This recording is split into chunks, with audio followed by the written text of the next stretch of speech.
ini orang-orang apa nih, Joman ini apa sih sebetulnya? LSM, kalau LSM mestinya otaknya bagus itu. Influencer, yang mau di-influence apa? Membackup Gibran aja dengan konsep nggak mampu. Bagaimana dia mau menerangkan sesuatu yang jelimet gitu? Jadi saya menganggap bahwa cobalah kita mulai dengan barang yang ada isinya gitu tuh. Yang betul-betul melekat di kepala. Apa itu dia bonus demokrasi? Di mana bonusnya? Kapan bonusnya kita peroleh tanpa dividen misalnya? Jadi soal-soal itu. Saya terangkan lebih lanjut lagi lah supaya paham lah itu. Apa komentarnya? Ya, apa yang dikatakan Bung Rocky itu berapa persen? Saya tanya, satu. Kedua, setiap mahasiswa yang menerima LPDP memang harus kembali ke Indonesia. Itu ada perjanjian seperti itu. Dia nggak ngerti kondisinya. Nah, MP1. Dia kembali. MP1, mereka kembali ke Indonesia. Stupid. Ya. Anak saya itu LPDP Bung Rocky. Ya, anak saya LPDP di UK dan dia sudah kembali ke Indonesia untuk mengabdi ke Indonesia. Yang saya berjelaskan tadi itu adalah dia negara waktu di Indonesia ini, ya, untuk bisa bersaing di luar negeri, menciptakan masih anak-anak SMA yang mau bekerja. Ini harus bagi demografi yang besar. Kalau lagi ya, SD itu 48% dari Indonesia, penduduk Indonesia.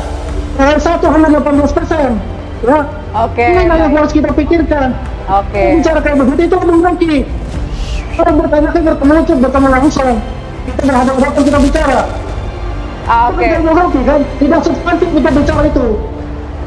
Oke, baik. Terjadi perdebatan panas antara Rocky Gerung dengan juru bicara Jokowi Mania, Andi, terkait dengan pernyataan Gibran Rakabuming Raka menyampaikan Indonesia akan mengalami bonus demografi pada 2045 mendatang.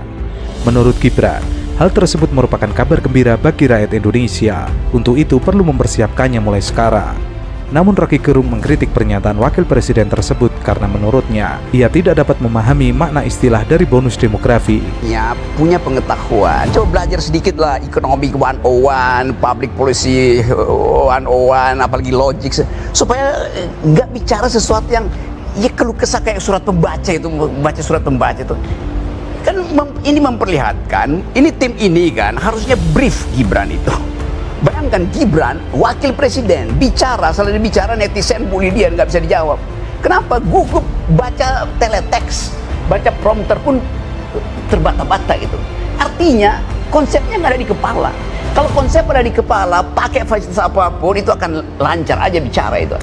Artinya ini dipaksa, itu saya bilang tadi, sayang sekali Pak Wapres ini dipaksa untuk naik kelasnya, nggak dia mampu itu.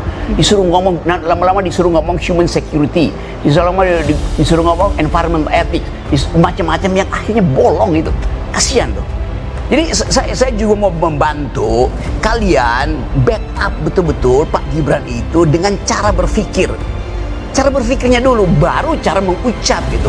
Kalau cara berpikir bagus, cara mengucap itu dengan sendirinya mewakili cara berpikir. Menurut Bung Rocky, apa yang disampaikan oleh Wakil Presiden Republik Indonesia Gibran Rakabuming Raka mengenai bonus demografi dan masa depan Indonesia, nggak ada poin di situ. nggak ada poin di sana. Menurut Rocky, bonus demografi akan benar-benar terjadi jika bersamaan dengan bonus-bonus lainnya. Hal tersebut tidak hanya berbicara terkait jumlah penduduk, namun juga bagaimana kualitas mereka. Maka yang perlu menjadi sasaran prioritas pemerintah saat ini mestinya pendidikan anak-anak Indonesia.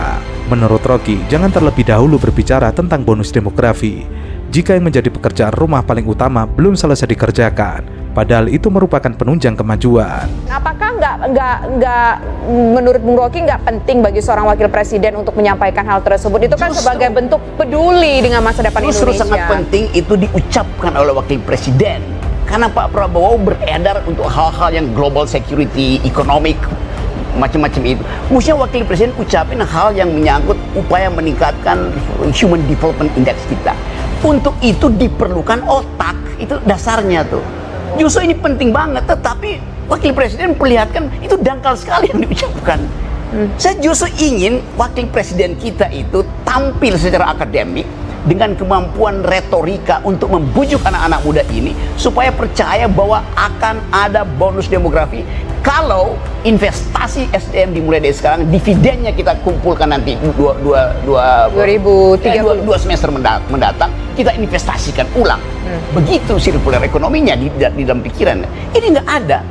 Jadi sebetulnya ini mau dibela dengan cara apapun udah keburu di downgrade. kapasitas Pak Gibran itu di downgrade sendiri oleh timnya karena dipaksakan naik kelas belum waktunya. Sama seperti Pak Jokowi memaksakan anaknya jadi presiden waktunya itu. Ini Pak Jokowi melanggar undang-undang perlindungan anak. Oke, kita fokus Nggak dulu, boleh Bung. bukan begitu. Enggak gitu, Bung. Kita fokus dulu ngomongin soal bonus demografi. Ini satu paket. Bonus demografi harus dihasilkan pertama-tama oleh otak wakil presiden. Menurut Rocky, tidak heran jika Gibran tidak memahami istilah semacam itu karena yang disampaikan tidak keluar dari pikirannya sendiri. Hal tersebut terlihat saat Gibran berbicara di depan kamera. Tatapannya terlihat kosong. Jika memang disampaikan tersebut telah terkonsep di dalam kepalanya, maka dengan segala teknik apapun bisa ditaklukkan. Demikian, lebih senang untuk orang Indonesia karena pun kalau yang lembur, dia tidak mengatakan dia meminta untuk lembur. Beda dengan orang Vietnam. Kenapa saya tahu itu? Karena saya mengerjakan itu. Ya, melatih juga mereka untuk bisa dikirim ke Jepang dan dikirim ke Jerman. Seperti itu. Jadi jangan sampai ya kita ini mendowngrade lah apa yang dilakukan oleh teman-teman kita untuk bisa bekerja dan bisa membuka lapangan pekerjaan di luar negeri untuk itu. Gitu, Mbak. Oke. Poin mendowngrade-nya ini bagaimana? Menurut Pak Andi mendowngrade-nya ini dari aspek apa? Apakah kita, Bung Andi ngerasa ada yang underestimate? Kalau tadi komen-komen yang dari Bung Rocky tadi kan bahasanya pesimis semua itu saya lihat. Waduh. Apa? Bahasanya bersinggung. Pesimis lah. Pesimis. Berapa? Pesimis. Oke, bahasa pesimis. Bung Rocky dia nggak pesimis nih melihat masa depan Saya Indonesia. seorang pesimis yang rasional, dia optimis yang irasional. Belajar 101 economics, 101 public policy. Yang ini ada mahasiswa juga di sini. Kalau kalian nanti selesai, terjunlah ke desa. Jangan di kota. Kalau mengatakan bahwasanya tidak ada pekerjaan, banyak pekerjaan itu di desa. Jadilah sarjana untuk memajukan negara Indonesia. Kalau Pak Andi kapan ke desa? Kenapa? Kalau Pak Andi kapan kira-kira ke desa? Loh, kita siap ditugaskan, kita siap untuk itu. Jiwa kita nasionalis untuk itu. Itu yang pertama. Saya mau tanggapi apa yang Bapak sampaikan. Bapak itu ceritanya terlalu indah semua, termasuk pertanyaan Perancis, Jepang. Bapak pernah nggak ke kampung dekat saja, nggak usah jauh-jauh. Bapak pernah nggak ke Cianjur? Bagaimana rakyat bertani di sana? Produknya nggak laku terjual dan membusuk di situ. Siapa yang harus tanggung jawab dengan itu, Pak? Bapak jangan menyuruh rakyat bertani, tapi hasil mereka tidak ada yang membeli. Saya di sana itu banyak menemukan orang bertanam tomat, cabai, segala macam. Produknya tidak laku dijual karena tidak ada pembeli. Ini kapan? Loh, kalau kita bicara sekarang Cabai kan mahal, masa cabai mahal. Cabai mahal. Cabai mahal. Alhamdulillah. Kenapa saya bilang alhamdulillah? Karena Enggak, apa? maksudnya- Itu meningkatkan. Ya, maksudnya kalau cabai mahal, Jangan lihat hanya di bulan Ramadannya saja. Oke. Maka jalan-jalan sebelum bulan Ramadan, sebelum puasa, sebelum Lebaran. Saya udah bilang, Pak. Jalan. Saya itu tiap minggu Program itu jalan. Terjadi perdebatan panas antara Wakil Ketua Umum Prabowo Mania dengan politisi PDIP Ferdinand Hutahian. Awalnya Wakil Ketua Umum Prabowo Mania memberikan pendapatnya jika potensi pertanian di Indonesia sangat menggiurkan. Menurutnya, jika koperasi pertanian di desa-desa dapat berkembang, akan membantu banyaknya pengangguran di Indonesia. Program 70.000 sampai 80.000 koperasi desa. Bayangkan, kalau 70.000 1 miliar per tahun itu bergerak, berarti ada 70 triliun. Itu bisa menyerap 100 tenaga kerja sampai 300 tenaga kerja.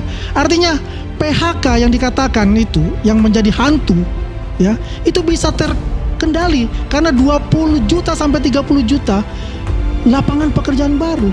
Bapak ini cuma melihat dari langit. Saya ini di lapangan, Pak. Saya ini petani di Cianjur, Pak. Saya bertemu dengan rakyat petani di sana. Tiap minggu saya ke sana. Apa keluhan mereka? Pak, kita susah. Kadang-kadang kita tanam tomat nggak ada yang beli, busuk. Dan mata saya menyaksikan sendiri. Di lahan yang saya kelola sendiri, rakyat di sana bertani secara gratis, hasil pertaniannya membusuk. Itu yang pernah saya usulkan ke pemerintah, supaya pemerintah ini menyediakan sesuatu di sana untuk menyerap membeli produk dari petani. Jadi kalau Bapak bandingkan dengan Jepang, dengan Prancis, pertaniannya di sana maju, Pak. Di sana orang disuruh nanam singkong, di situ ada pabrik tapioka. Di sini kita orang disuruh nanam. Di sini saya memberikan informasi bahwasanya ya, informasi Bapak itu terlalu indah dan terlalu Bukan terlalu manis. indah. Namun, politisi PDIP Ferdinand Huta Heian membantah wacana tersebut karena menurut Ferdinand, wacana yang diungkapkan oleh Wakil Ketua Umum Prabowo Mania tersebut sangat diawang-awang atau di langit. Ia tidak melihat kesulitan masyarakat di bawah yang menurutnya sangat sulit untuk menjual hasil pertanian mereka. Apalagi dibandingkan dengan negara maju seperti Jepang dan Prancis, sangat jauh berbeda. Pemerintah di negara maju sudah menyiapkan kemana hasil pertanian masyarakat akan dibuang. Namun di Indonesia hal tersebut tidak terjadi. Akhirnya hasil pertanian masyarakat membusuk dan tidak bisa dijual. Akhirnya masyarakat pun merugi. Tapi Pak Andi sudah pernah mengecek belum di lapangan jalan atau tidak? Pasti jalan dong. Ini instruksi presiden, Bos. Pasti jalan. Pasti jalan. Sekarang begini, buktinya di mana mengatakan bahwa tidak jalan? Buktinya mana? Kalau tidak jalan. Makanya Bapak jalan-jalan ke desa juga. Ya, lihat BRI di kampung-kampung sana. Apakah mereka sudah menghapus utang itu atau belum? Jangan bicara. Saya ini Pak. Kita bicara dengan Saya data. ini petani. Saya Kita bertani di bicara Cianjur dengan sana. data. Saya punya kebun di Cianjur. Saya tahu dan Dengan bertemu data. dengan rakyat tiap hari. Begini, Bapak itu Pak cuma di Ferdinand Jakarta punya utang. di kursi Pak Ferdinand punya duduk. Jadi Karena kalian percayanya lain dengan cara Jokowi memandang IKN. Andrinov menerangkan bahwa demi rasionalitas spasial mesti ada IKN. Oh ya, bagus. Ade Armando terangkan dengan versi yang lain. Untuk keadilan, jangan Jawa aja. Tapi Jokowi nggak lihat itu sebagai alasan dia. Dia lihat itu adalah menara Babel buat dia. Jadi Anda dikacaukan bahasanya oleh seseorang yang punya inspirasi tentang Babel, tentang IKN itu. Ya, lanjut lagi ya cerita-cerita itu. Satu waktu saya tanya pada Pak JK itu, Pak JK, gimana ceritanya sih kok ada IKN? Kata Pak JK, dukun aja nggak bisa jawab. Hanya Pak JK, karena JK udah pernah ngomong ke saya. Satu waktu saya bercakap-cakap lagi dengan Sultan Hamengkubuwono yang kemudian pakai baju menolak bala. Dia nggak ngerti apa yang ada di situ selain cerita mistik. Jadi yang Anda sebut rasional itu bagi Jokowi bukan itu yang dia maksud. Artinya dia menunggangi kedunguan kalian.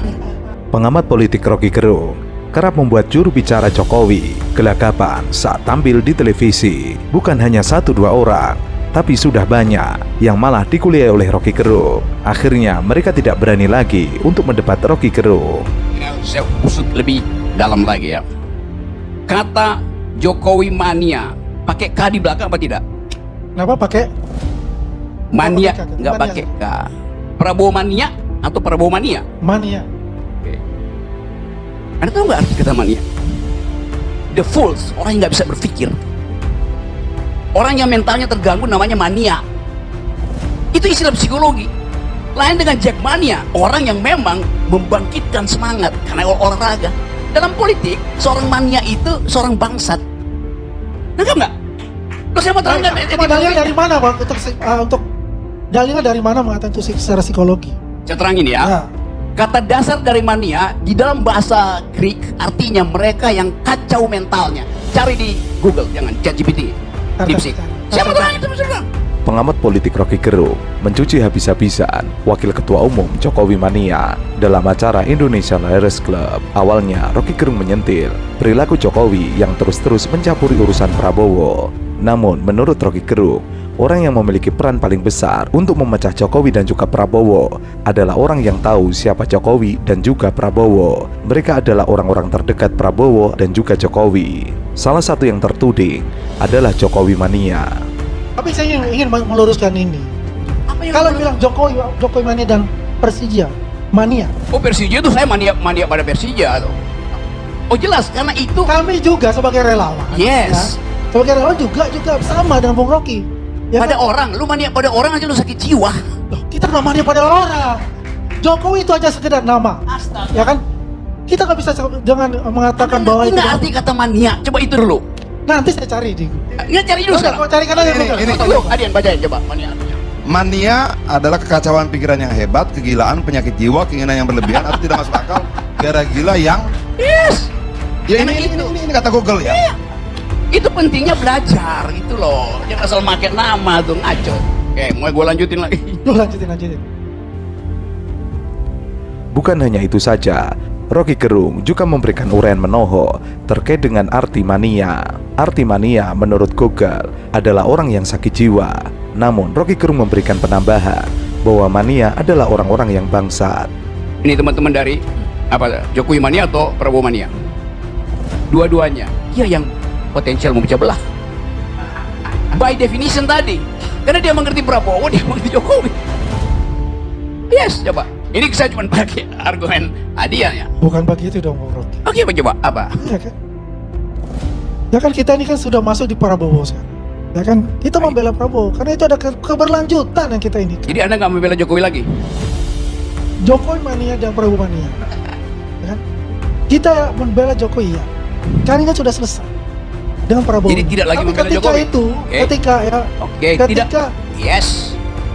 Jadi Anda tidak lagi membela Jokowi? saya masih membela Jokowi yang benar. Kalau itu salah, kita juga katakan salah. Anda membela Prabowo? Jelas itu saya membela Prabowo. Anda ngerti siapa Jokowi? Nah, jelas kami Anda juga ngerti siapa Prabowo? Kita mengerti Prabowo. Maka berlakulah dalil ahdian. Anda bisa memecah belah.